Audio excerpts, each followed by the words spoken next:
It is highly advisable to conduct a discoloration test on the jersey. Test a hidden area by applying the chosen heat setting and pressing it for 10 seconds to determine if the garment will experience color change with those settings. Adjust the iron to the wool silk fabric setting. If adhesion is not achieved, consider raising the temperature. Place the DTF transfer on the desired area and cover it with parchment paper or craft paper. Apply pressure using the iron on the DTF transfer for 15 seconds. For larger images, work on it section by section, ensuring each part of the image is heated under pressure.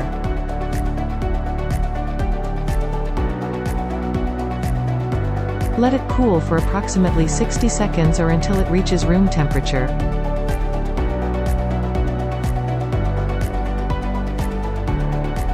After a cooling period, carefully peel off the film, ensuring that it effortlessly releases the printed image. In case the printed image fails to adhere to the garment, apply heat pressure and cool once more. Cover the transferred image with parchment paper or craft paper and apply pressure with the iron again for 15 seconds. Your jersey is now ready to wear.